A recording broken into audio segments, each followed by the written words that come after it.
Баршаңызға қайырлы күн достар, сіздермен бірге Алтынай. Бүгін сіздерге қайнаған жұмыртқаның емі жөнінде ақпараттармен бөлісетін боламын. Ендеше видеоны сонына дейін қараңыздар. Достар, егер сіздер видеоны сонына дейін қарайтын болсаңыздар, мен ең соңында жұмыртқаның жарамдылығын қалай тексереміз, сол жөнінде де айтып кететін боламын. Жұмыртқаның адам ағзасына берер пайдасы мол екенін бұрыннан ақ белгілі. Ерте заманда қыз-келіншектер әжімнің көзін жою үшін, немесе шаштары қатты болу үшін жұмыртқаны пайдаланған.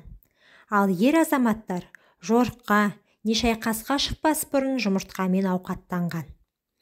Сондай-ақ өз жарақаттарын өздері жұмыртқа басу арқылы жазған екен. Жұмыртқаны қайнатып қуырып жеу арқылы асқазанды ғана емес, барлық ағзаны пайдалы элементтер мен дәрумендермен толтыруға болады.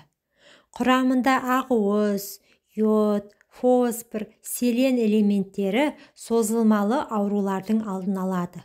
Сондай-ақ оның құрамында А, В, С, Е дәрумендері кездеседі. Жұмыртқада калорий аз. Бір жұмыртқаның құрамында орта есеппен алғанда 76 калорий ғана бар.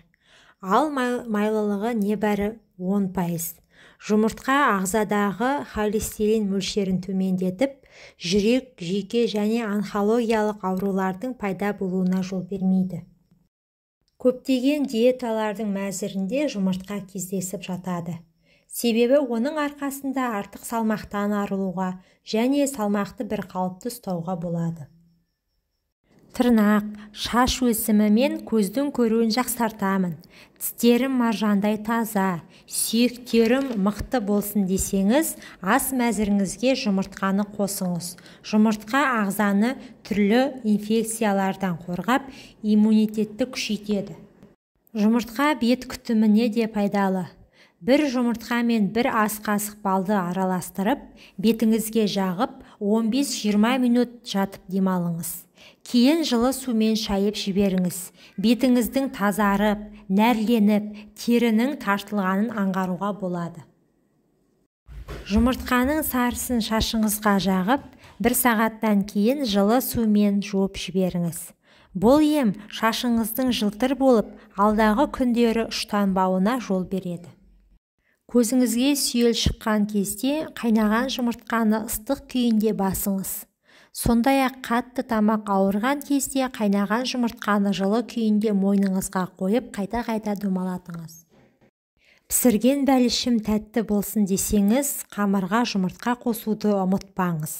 Сондай-ақ бәліш алтындай жарқырап тұруы үшін, оны пешке салмас бұрын, үстіне жұмыртқаның сарысымен бір майлап шығыңыз. Жұмыртқаны таңдаған кезде оның сыртқы қабығына мән беріңіз.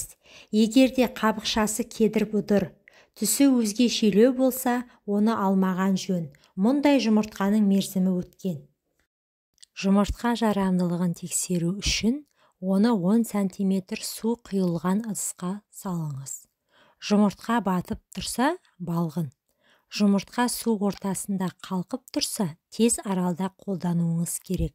Ал судың бетіне қалқып шықса, жұмыртқа бұзылған жеуге болмайды.